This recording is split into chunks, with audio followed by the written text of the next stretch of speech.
Welcome to Podcast This Escape, the podcast where we talk about the escape room that we escaped from in the previous episode of this podcast. Oh, we have just escaped from the Fahrenheit 451 themed brilliant room that Jesse brought us. Thank you, Jesse. That was great fun. You're welcome. Thank you so much for letting me be a guest host. I had a great time. It was so glad. I mean, so did we. It was a really fun room. I really enjoyed it. Oh yeah, I had a great time. So these puzzles were awesome. I'm glad that we got to the. You know what? No, that I will not say that. That will be taking things wildly out of order if I jump straight to something that happened in the last 5 seconds. You can jump to the last 5 seconds. No, that would be silly. No, yeah, there was a really good variety of puzzles. I liked being able to just minorly use book knowledge and literature knowledge, which is interesting in this room where it's like themed around the idea of not having that knowledge and then trying to combine those two things. It was interesting. Like, we think we had that like straight away when we saw the Bible verse. And we were like, well, obviously that's a Bible verse.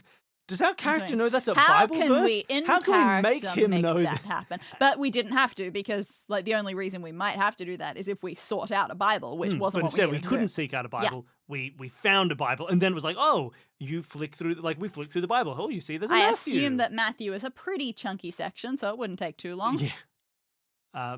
But was that a hard thing for you to balance, the idea of like using books and literature, outside knowledge, like same with the chess movements and other stuff? Yeah, it really was. My starting point was what was included in the story. Because I started this room after listening to, as many of your other guest hosts, after listening to the how do you make one of these audio only escape rooms, and this is our pirate themed room, right? So I was like, oh, what's an interesting setting that Danny hasn't written a room for yet? And I sat and I thought, and I was like proctoring an ACT, which is a very long test for students to do college entrance exams. And I was at that time in my class teaching Fahrenheit 451. And I was like, oh, that would probably be a very interesting setting with unique things that wouldn't occur in any other world. And as I started writing it, I was like, this is a modern house with all the stuff that would be in a normal house. But to take it back to the question you asked, like in terms of what character knowledge about books and things like that, really it was driven by what was in the novel. Captain Beatty in the novel is considered the antagonist most of the time, and I wanted to reimagine his like origin story. And so I'm like, why does he know this quote by Shakespeare that he says to Montag, and why does he say this thing about Icarus at this other moment? So I was really trying to bring in pieces of literature that are specifically referenced and allusioned to in the book. Oh, that is fun.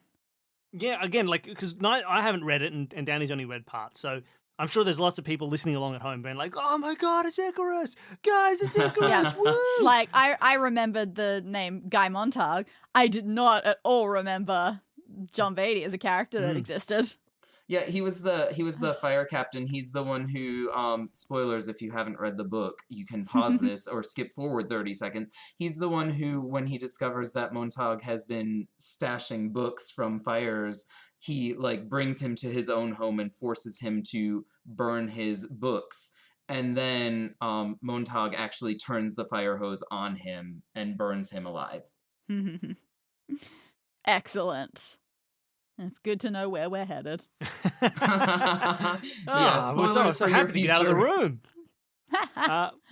But no, look, yeah, I really enjoyed it. I liked the flow of it. I liked the going from one room back to the other, and it didn't feel like moving on from one room to another. It felt like opening up more space to play in, which worked really well. And for the most part, we didn't need to do too much backtracking, but enough. Exactly. It was that perfect balance when you have multiple rooms of feeling like you've expanded the space and now you're just working in multiple areas, while also allowing you to pretty much complete a room and move on. The balance was nice, because you don't actually want it to be too open and have everything just interconnected. No, otherwise, that will get overwhelming. Yeah, it's overwhelming and you don't get to feel like you've accomplished anything. So it was a good balance of the two. Did you have any difficulty when you were mapping it out, like what compared to each room? Did you do each room individually and then try and connect them, or how did you put it all together? I stopped working on it for like 3 or 4 months. I got busy with school, and I like set it aside and stopped thinking about it altogether because it was a lot to wrap my head around, and I didn't feel like I could come up with the puzzles really well. And I actually didn't start back with it until I had emailed Danny. I just sent her a message saying I appreciated y'all's show, and I sent this other project that I had been working on previously, an escape Yep. room video game that I made for my friend. And I wanted to share that with you all because I thought you would enjoy it. And then she emailed me back and was like, have you ever considered writing one of these audio rooms and being a guest host? And I basically peed my pants in excitement and was like, I will finish my room and bring it to you. So Well, it worked out very well. Thank you. It was, yeah, the puzzles were tough at first, but I also felt like I was inspired by a lot of the puzzles that I've heard on your podcast. Like I was listening to I think it was the first Connected Arc season or maybe the second, and there was a puzzle with hunting trophies and playing cards. And that was what inspired the quilts, the counting numbers and using that to connect to the closet. Like I wanted to connect like 4 different things. So yeah, that was absolutely directly like inspired by what you did. That's really funny because like I would never have noticed that connection there. So you clearly spun it very differently. That's quite something. Because yeah, obviously there are things that you see that become sort of staples. Like a chessboard, you'll definitely see a chessboard in a good number of escape rooms, especially ones like these. And yet we haven't had to do one like that before. There are just so many things that you can do with it when coming from the same place. Yeah, I actually heard a few other episodes with guest hosts doing chess puzzles, and I think part of it is because in your one episode where you taught us how to make the rooms, you said not every room needs a chess puzzle, and I think we all took it as a personal challenge to have a reason for a chess puzzle. Yeah, that's hard to argue. No, it was really just like, what can I put in this room that's going to be interesting and give a good puzzle and a puzzle I can make. And it does feel thematically fitting, like the idea of the thinking man.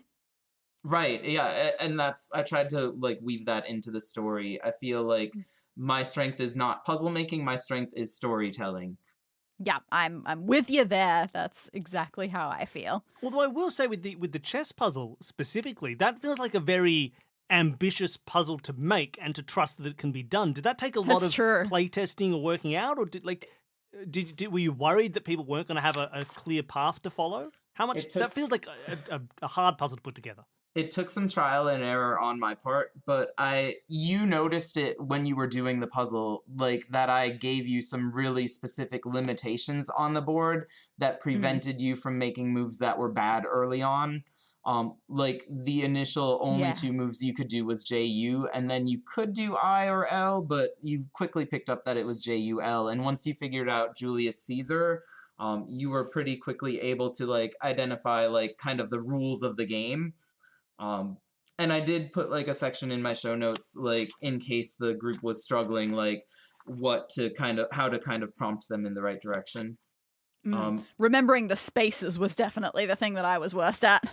Yeah, act, space, 4. Yeah, makes sense. Also, as soon as we got Julius Caesar, right after that, I went, oh crap, what's that book that Julius Caesar wrote again? Yeah, but you figured it out pretty quickly from there. Like once you knew what the parameters were, you were one of the fastest groups to solve that. A lot of my playtest groups said that was their favorite moment in the escape room. They usually had one person who really liked that puzzle and honed in on it, and the other person was like, "Let me look around while this person's solving that." Yes, it does work well for that. Like, obviously, that's not something that we do so much on our show because we try and talk through all of the solutions and things. But it was fun.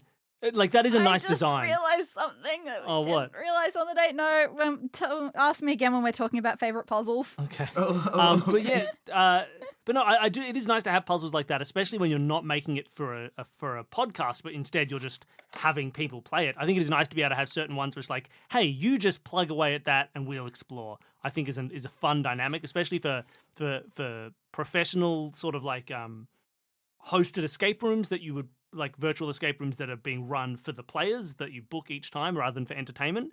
especially, I think that worked really well. I think it's a really fun design, and it still worked very well here. Oh yeah, But I do. That is always something nice to try and pursue. I think is the ability for one person to just plug away at a puzzle. Now, Danny, you made a sound and you got very excited. What is your favorite? Danny, did you have a favorite puzzle? Okay, so look, I really liked a lot. As far as the actual puzzles go, that's going to be a tough choice. I really enjoyed a lot of them.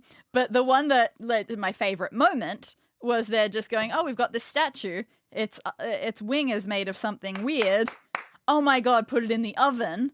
Took a while, but yeah, realizing that and then saying, what temperature do you want to set it to? And I just remember saying, well, I tried to set it to 451 before and that didn't work because it was in 25-degree increments. So set it to 450. That's as close as you can get. Then as soon as I said 450, I remembered, I sort of looked at my page and just sort of remembered that it went, oh my God, that image in the book was from page 450. And had the OV from oven? That's what I just realized. That's why the ID was I was blacked just out? staring at OV ID on my page with a square around the ID and going, wait, did we end up using that? And then just realizing that meant oven. It was oven. Ah! I just realized so it then as pleased well, with that. as you were saying this. Yeah, So that yeah. was my Actually, excited voice? if you had tried to set the oven to any other temperature, it would not have heated at all. Oh. Yeah, that was nice. That was a lot of stuff into one little thing. I really like that. Now, I drew my notes incredibly messily all over the place. I didn't draw anything in order. So by the time we were at the end and I was going, okay, what haven't we used yet? That was always going to be a challenge. But it clearly worked. And I really like that. And I feel like we said things at exactly the right time for them to make sense. Like, yeah, putting the thing in the microwave and... you just said, cool, so now you got a bit of time to wrap up anything you need to. And Bill, you sort of we're going to faff around a bit. And I just went, nope, we haven't unlocked the door. Exactly. We needed the key. It just felt like we had a flow that was the flow doing worked things really well. right. Yeah, and Oh, if you had tried to unlock the door before putting on the concoction, you would realize the mechanical hound was out there and you'd have to turn around, kind of like in your Witch's Tower episode. Yeah. Yeah, I did not forget about that dog. invisibility cloak. I have an angry dog face. I don't know how to draw a robot dog, so it's just an angry dog face. Oh. Yeah, oh man. Thank you for understanding. Like I said with the clown thing, hands before parts, maybe that's relevant. You figured out what that actually meant. Clown hand. Also, Oh thank my you for gosh, knowing that y'all. you can use a coin as a screwdriver. Yes. Didn't know that. I was so pleased about the hands before parts because I literally added that to my notes maybe 30 minutes before we started the God. show.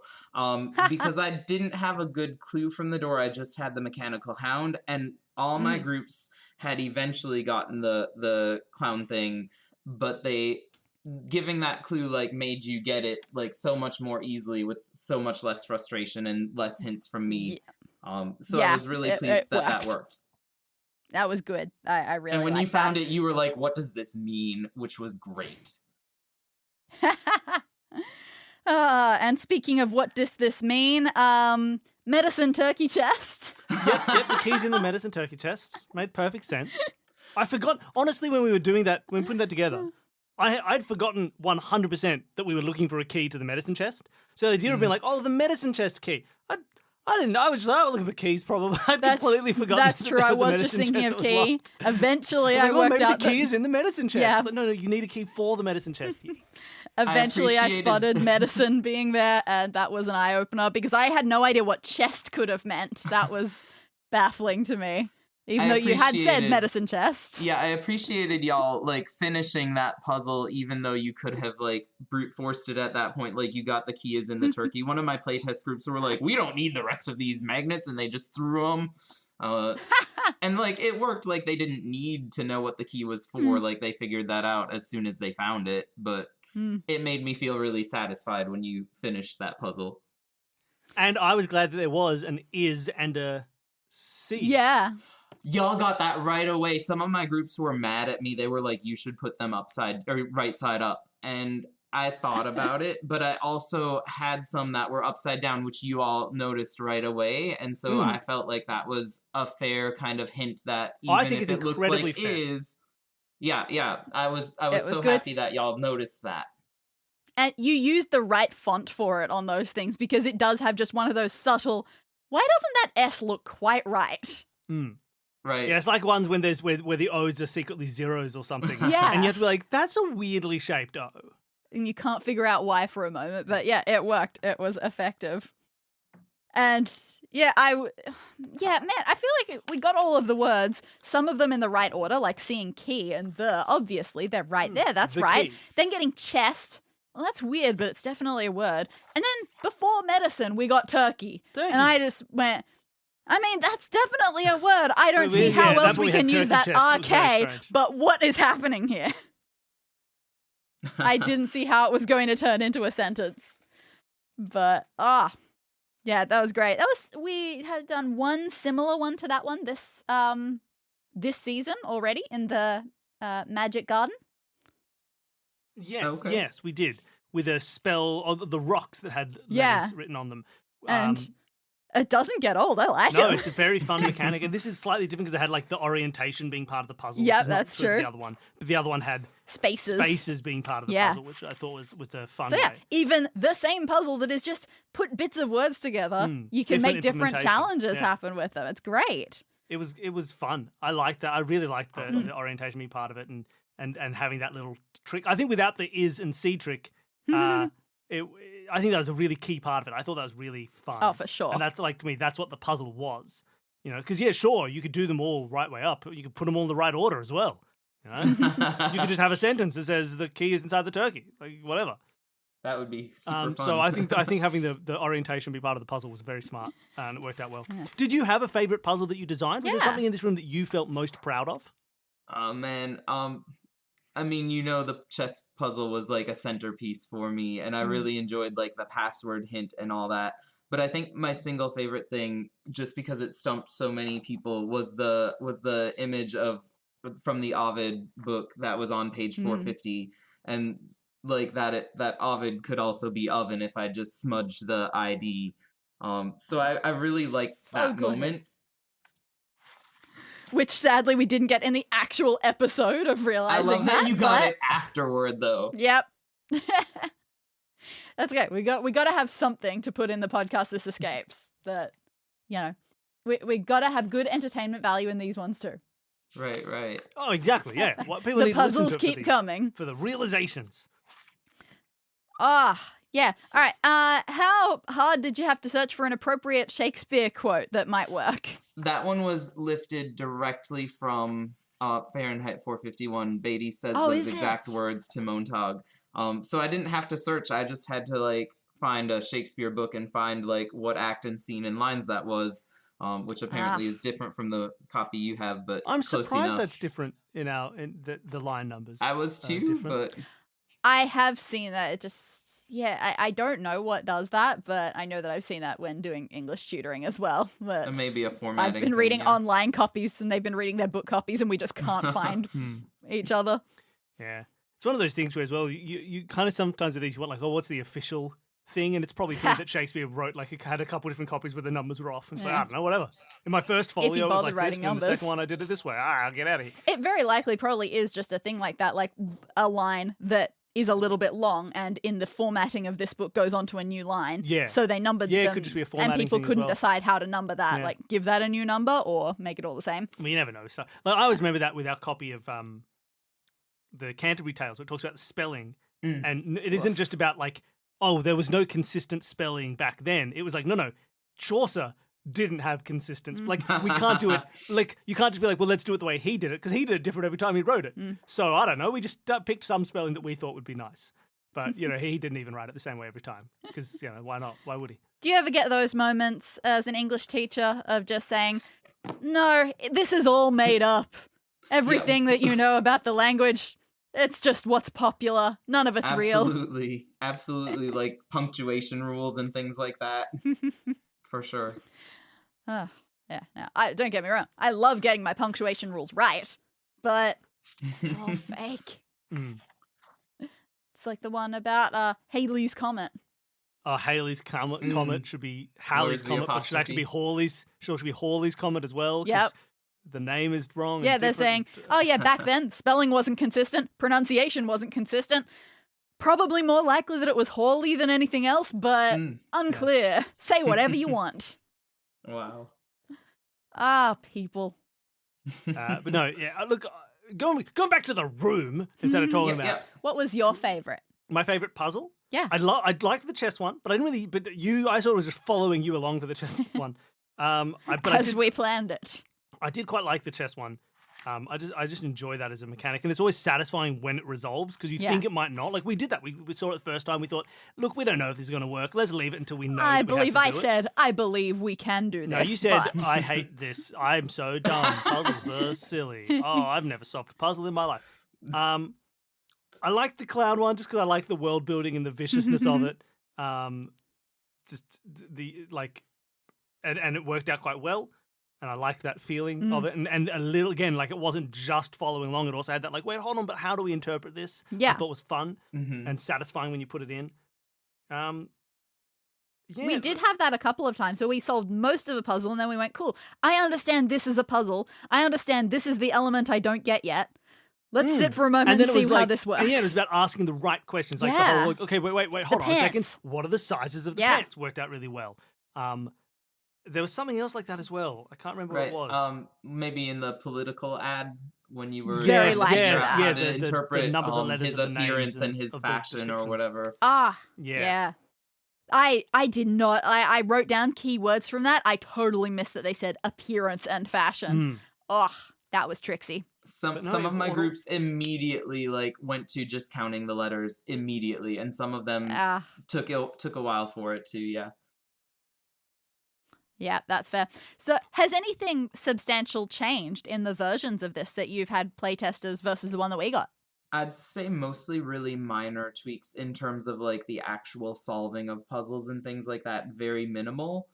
The biggest change was the amount of time that the concoction spent in the microwave, because my friend said, if you expect them to boil this for 24 hours, it's not going to finish in 80 seconds, which was the original solution there. So I did change it because of my friend saying that. But other than that, that's fair. Most of the other changes were really negligible. Cool. Honestly, I was like 380 compared to 80. Because presumably if it was 80, it means that one pants, there was one size 8 and one size 0. Right, and the 38 but I and like 0... the 38 and the 0 because it again pushes there are two people, there is a man and there is a woman, because male pants will always do waist size. Good point. As opposed to, generally you don't find a size 8 size, right. but you it get does have a that waist. differentiation. So I like that it's more. These are the male pants and these are the women's pants. It's a size 0. It's a 38, and so I like that it built into that. That is fair. Setting up these are two people. There are two separate people. And I know you don't need it, right? Because obviously there's a suit and a dress. There's a thing, we can kind of pick it up, but I like that it added a little bit more to that. It fit that dynamic a little bit better. I also think that I'm sure that we would have still gotten it, but something about a number like 380 seconds felt like, even though I would never put that on a microwave, it made sense for a microwave for me. It just felt righter than 80 would, I think. Yeah, that's probably it. It just feels more like a cooking number. It's a cooking number. It's similar to the number of grams of something you'd use, or the number of mils of something you use, or the temperature you'd set it up. You may well be right. I did start to panic at the end when we were doing that. There's one moment, you might hear it when you do the edit, I don't know if you leave it in, just as we were saying, put it in the microwave for 380 seconds, and I go, no, wait. And then we do it, and then I just go, no, of course. And that's what were because you waiting for? I was just immediately thinking, wait, we haven't used the oven at all yet. And 380 also feels like a very oven-y temperature. It does, but it's also it made no sense. We have the word seconds, and the oven wouldn't work for that. So that's why I immediately dismissed it. But yeah, I just panicked at that, realizing. So yeah, it was clearly just, there's a cooking element to this number. It just felt right for that. Awesome. Well, yeah, no, that was good. Did you consider changing those oranges to coconuts on the fly? Have a dynamic shifting reality? I'm not that clever to quickly change my room notes, but I will make a footnote that mentions that if you prefer to call them golden coconuts, you may do so. Sure. You sounded like we almost bullied you into one when Billy tried to break the statue. Oh, you know what? It took me a minute because I was like, no, I want it not to break because then you could just find the key inside. But then I decided, no, you can't. Like, you can break the wing because it's made of wax. And then, like, when I, like, took 12 seconds to process it and the rule of yes, like, yes, you can break it, but it doesn't really do anything. But then you realized, like, what you needed to do. So yeah, it's a tough decision. I think if it were me, I would have said no. It just doesn't break off. A little bit of it maybe crumbles or something, but I would have petered it out into a very lame no. Yeah, but yeah. I was perfectly happy to have it break once like the 5 seconds passed that I had processed. Like, okay, it still works if it breaks. Yeah, that's a tough moment to get. I was so into. obsessed with the id as opposed to thinking about the thing of the whole that it's. We now know, like, this is confirmation it's Icarus. We know, what do we know about Icarus? He has wax wings, they're melted. And I was still obsessed with the id as opposed to all the other information. You're right. It was quite something. And I wonder if maybe that was just because I looked at it and was like, cool, this is Icarus, clearly. I've been listening to Finish It play the Throne of Zeus. I'm obsessed with Icarus. And so I was... So when we kind of discovered the confirmation of this is Icarus, I was like, yeah, cool. That's not new information for me. As opposed to being like, cool, so it has been confirmed because it's important. Like, I should have thought about that. But instead I was like, I knew that already. The only new information here is the ID, which is not true. That's me interpreting it poorly. And the letters that were blacked out were the ones that we focused on the entire time. I was looking at the IDs to take them out of stuff, to black them out. Yep. I tried to remove that part from the statue. I was like, get rid of it. Get rid of the ID. Yeah. But yeah, no, all that was irrelevant. As soon as we actually realized what we had to do, it just went, oh yeah, that makes way more sense. This makes thematic sense. It makes puzzle sense. It fits much clearer. You know, it makes kind of escape room logistic sense of using things we haven't used. It ticks all the boxes. But instead, I tried to break his wing with my hand like a fool.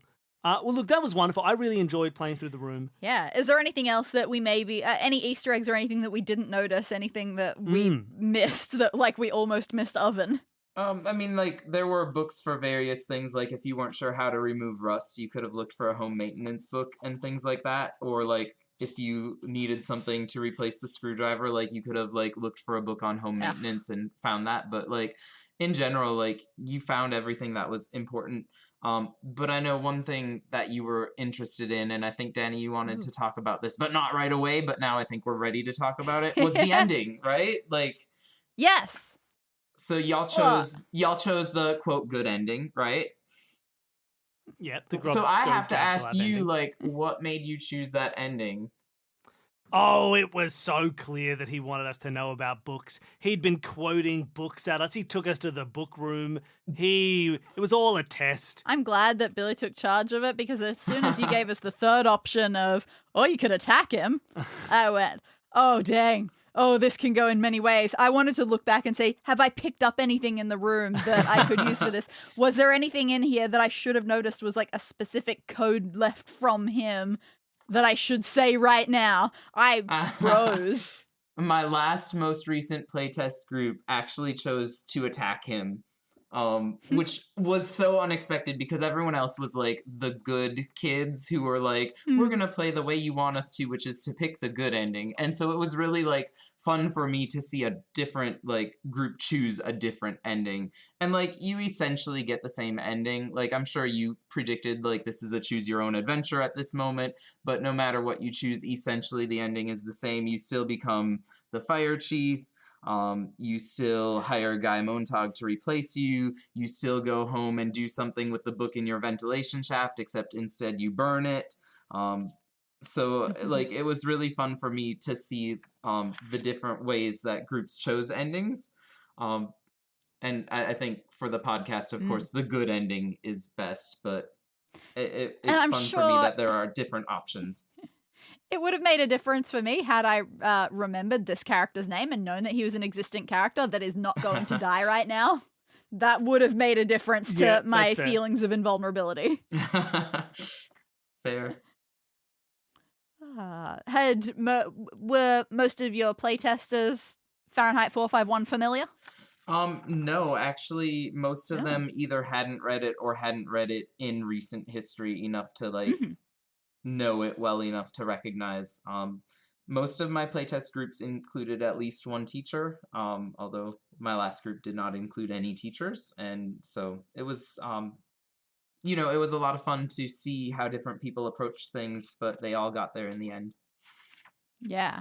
It felt like a nice balance. Like, it's definitely good homage to the book without requiring it, but if you are familiar with it, like, you can enjoy these nice moments really well. I have to ask you, are you going to go read the book now? I mean, I think I have to. Yes, I want to see the connections coming this way. It's like how you, as a child, you get lots of references to things through The Simpsons, and then you go and watch all these classic films when you're an adult, and you go, "Oh, that's where that came from."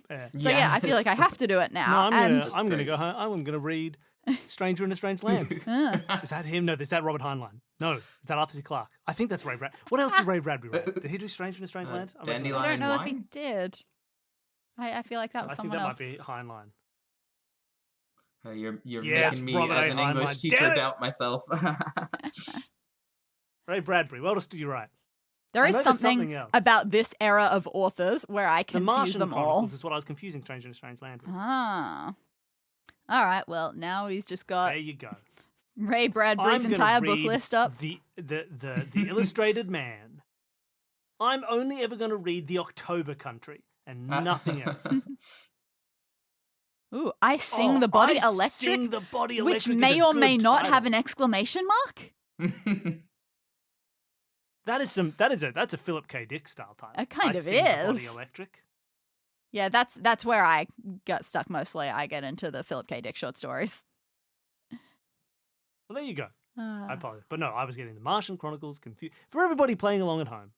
yeah, so yeah, maybe that's the lesson of all of this. Like, I am going to go and read Fahrenheit 451 properly now. That's amazing. That's what escape rooms can do. Yeah, these are escape rooms as a teaching method for children. We thought of this at one point, didn't we? We had some sort of discussion because I feel like schools and school students are gold mines for certain types of educational media because, like, if you can get into a school, great, that's like 1,000 people right there who are going to, like, interact with your stuff. And just trying to think, is there some way to, like, make like Shakespeare escape rooms that can actually be teaching you about it properly and not just, I don't know, not just hand waving and being a reference to it, but something that could actually be educational and help people get along with it. And then say, cool, hand it out to all the schools, $2 per student. Here are qualities. Suddenly you are rich. Here are qualities that you could attribute to either Cassius or Caesar. Wait a minute. Cassius is just as strong as Caesar. Cassius is just... It's Brutus. Brutus! Don't worry, hold on. Here's how you fix it in the edit. Okay, Brutus. I can find add that back all in. of the literary techniques in this one, and if you get alliteration and then personification, they'll spell out something. Yeah, of course. I think a lot of educational a lot of educational escape rooms are really either poor educationally or poor in terms of the quality of the puzzles. Like, I know when I finished this book with my students, I was like, I wonder if I can find an online escape room of Fahrenheit 451 because that would be super cool and fun to do with these students. And like, one of them was like, well, how many pills were in the bottle that Mildred took? And that's the lock. And I was like, that's not a puzzle. Yeah. That's just a bad pop quiz. Yeah, that's what I said. So I'm like, that's not fun, or like doesn't challenge you to think beyond like just simple facts and reciting what was in the book. Unless that number of word. pills was some damn deep symbolism. Yeah. But yeah, that's unfortunate. But yeah, it does feel like an area that needs some more in-depth exploring. And so clearly, since this one is making me want to read the book, it's doing something in that department. I may share this with my students next semester when we read this book. I may invite them to play. I actually I sent you video of this last year. My students playing different escape rooms that y'all had written. Like, I just gave them one day right at the end of the semester where they got to, like, they each chose a group. They each chose who was going to run the room. I gave them very, like, minimal directions, and they did it. And 5 of the 6 groups finished and had just so much fun. Like, they really, really enjoyed it. So I just want to say thank you for putting all of your rooms online for free. I actually got started. The first one I did with my best friends was the Razorface, saving Razorface, the speakeasy, which was I just apologize for such how fun. rough the early notes are. No, they were great. Like, it was a great way to start, and I think you have really evolved what you do over the course of the seasons. It's been so much fun to listen to. Glad to hear that. I actually started listening to y'all with Solve This Murder. Oh, okay. I had been listening to this podcast called Solve, and it ran out of episodes. It's like a radio theater murder mystery. I know of it.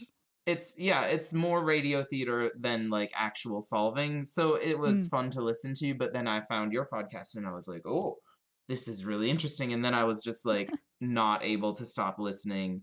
And then I got really sad when I ran out of Solve This Murders. And then I saw in my recommendations Escape This Podcast. And I was like, I don't know how that'll work as audio, but it does. It's amazing. Yeah, right?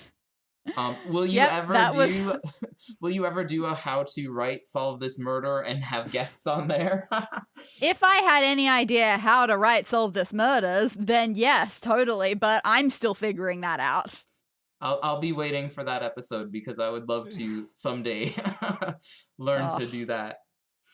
Yeah, it's so much hard because so much of the how to write Solve This Murder happens in the recordings. Yeah. So it's like, how do you pace recordings and how do you, like, it's so hard. It's hard to write a story where one of the people who is effectively writing the story doesn't know how it goes. And I think we've had to like make it a lot more constructed than when we started out. It started out so much more freeform, and that just didn't work for me at all. I just couldn't keep a handle on it. And so by the time we got into our most recent one, we've done in a bit more of a rigid way. I know when I want things to happen a lot more. But without taking too much, it's still not taking too much control. Just having, we're just playing with how we can. Not scripting or anything. Yeah, it's never going to get close to. I'm always trying to figure it out and have no idea how.